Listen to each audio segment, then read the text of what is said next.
रुपए की राजनीति किस हद तक हावी है, इसका अंदाजा इसी से लगाया जा सकता है कि गाय वोट नहीं देती है लेकिन इनकी कोई सुनवाई नहीं है। जो व्यक्ति वोट देता है उसके नाम पर योजनाओं की भरमार है। इसका ताजा उदाहरण अभी भी हम दे सकते हैं, जहां आए दिन घोषणाएं हो रही हैं, लोगों के खातों में पैसे से लेकर योजनाओं की बाढ़ दिख रही है। हालांकि यह सब योजनाएं भी मात्र चुनावी स्टंट है, जहां चुनाव आते ही 5 साल में शोषण के गहरे घावों को महज कुछ महीनों में योजनाओं के मरहम लगाकर भरने के प्रयास किए जाते हैं। यह मात्र इस विधानसभा चुनाव में नहीं बल्कि लगभग सभी चुनावों के ठीक पहले देखा जा सकता है। यहाँ पर यह उल्लेखनीय है कि क्योंकि गोवंश वोट नहीं देते, इसलिए अनवरत उन पर क्रूरता और प्रताड़ना होती रहती है।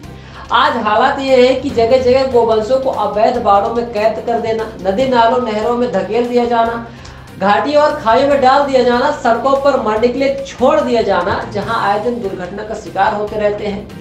यह सब इसलिए क्योंकि यह गोवंश बेजुबान है। यह सब इसलिए क्योंकि यह बेचारे गोवंश पार्टियों और नेताओं के वोटर नहीं है। यदि यह गोवंश भी वोटर होते तो शायद चुनाव आते ही इन बेजुबानों को रिझाने के लिए नैतिक रूप से पतित यह सभी राजनीतिक दल अपना स्वार्थ सिद्ध करने के लिए इनके लिए भी कुछ योजनाएं तो जरूर लाते। यहाँ पर यह भी गौरतलब है कि रीवा जिले के गंगेव जनपद के हिनौती ग्राम पंचायत के गदही ग्राम में 2 करोड़ एकड़ से अधिक के शासकीय भूभाग में विशाल गो अभयारण्य बनाए जाने की लड़ाई बस 2015 के पहले से लड़ी जा रही है। कई बार इसका मुद्दा सामाजिक कार्यकर्ता शिवानंद द्विवेदी द्वारा उठाया गया। मामले को स्थानीय और राष्ट्रीय स्तर के नेताओं के पास तक रखा गया। पिछले कुछ माह पूर्व इसी मामले को रीवा जिले के त्योथर क्षेत्र में वर्तमान विधायक श्यामलाल द्विवेदी ने विंध्य किसान परिषद के अध्यक्ष रोहित तिवारी और अन्य स्थानीय किसानों गोवंश प्रेमियों से आग्रह कर उठाया था, जिसके बाद मुख्यमंत्री शिवराज सिंह चौहान ने तत्कालीन रीवा कलेक्टर मनोज पुष्प और सीईओ जिला पंचायत स्वप्निल वानखेड़े से इसका विधिवत प्रस्ताव मंगवाया था, जिसमें प्रस्ताव भी मुख्यमंत्री के पास तक महीने पहले पहुंच चुका है। इतना ही नहीं, हिनौती ग्राम पंचायत के कुछ स्थानीय गणमान्य नागरिकों जैसे तख्तराज सिंह और उनके परिचितों ने छत्तीसगढ़ के पूर्व मुख्यमंत्री और भाजपा के राष्ट्रीय उपाध्यक्ष डॉक्टर रमन सिंह के पास तक गोवंश की पीड़ा पहुंचाई और सुरक्षा संवर्धन हेतु इसके लिए विशाल गो अभयारण्य बनाए जाने की मदद रखी थी। जिसके बाद डॉक्टर रमन सिंह ने भी मुख्यमंत्री शिवराज सिंह चौहान को विधिवत पत्र लिखकर स्थानीय रीवा वासियों की जन भावनाओं की कद्र करते हुए रिक्त पड़े शासकीय रकबे में विशाल गो अभयारण्य बनाए जाने की हेतु आग्रह किया। लेकिन मामला यहीं पर नहीं रुकता। अभी फिर एक बार त्योथर विधायक ने ही दिनांक 11 सितंबर 2023 को मुख्यमंत्री शिवराज सिंह चौहान के नाम पर दोबारा पत्र लिखकर पुराने प्रस्ताव की याद दिलवाई है और जल्द से जल्द गदही में विशाल गौ अभयारण्य स्वीकृत किए जाने की मांग रखी है। लेकिन फिर भी कोई सार्थक प्रगति नहीं देखी गई। इन सब के अलावा भी समय समय पर स्थानीय और राष्ट्रीय मीडिया का योगदान भी काफी महत्वपूर्ण रहा, जहां पर इस मामले को काफी संवेदनशीलता के साथ उठाया जाता रहा है। पर हालात समझ लीजिए कि गोवंश आज इसलिए हाशिए पर है क्योंकि यह वोटर नहीं है।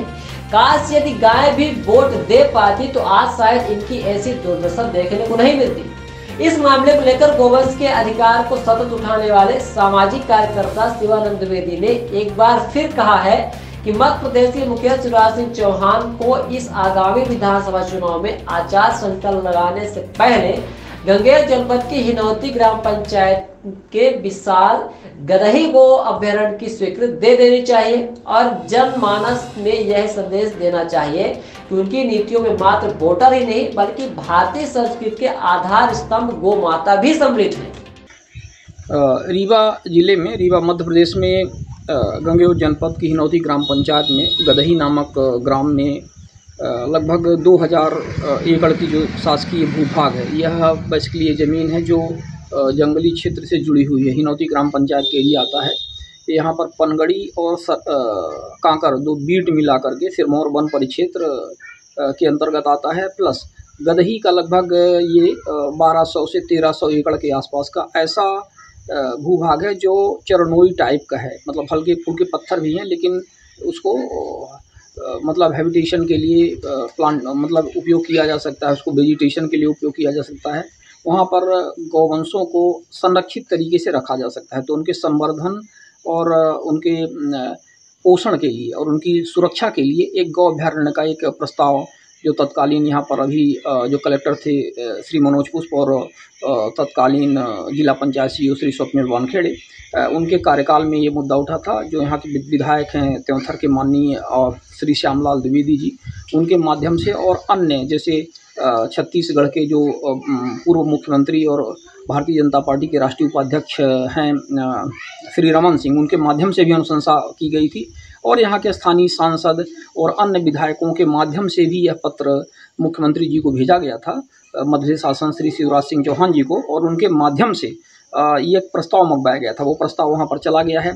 लेकिन अब यहाँ पे देखिए कि गौवंशों के प्रति, चूँकि गौवंश वोट नहीं देते हैं, तो सरकार की जो संवेदना है वह गौवंशों के प्रति कितनी शून्य है, इसी से पता चलता है कि जहाँ प्रस्ताव चला गया है ऑलरेडी अब तक स्वीकृत हो जाना चाहिए था, उसकी प्रशासनिक स्वीकृति मिल जाना चाहिए था, कुछ हद तक उसमें काम भी प्रारंभ कर दिया जाना चाहिए था, चुनाव का भी माहौल है।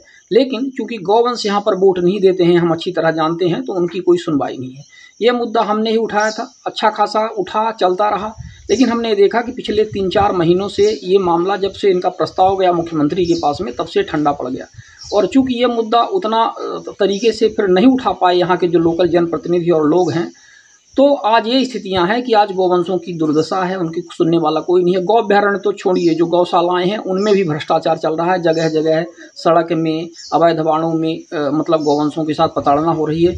तो ये सही समय है। मैं श्री शिवराज सिंह चौहान वर्तमान मध्य प्रदेश मुख्यमंत्री से इसमें आग्रह करूंगा कि तत्काल ये गौ अभ्यारण्य चुनाव आचार संहिता के पहले इसको स्वीकृत करें।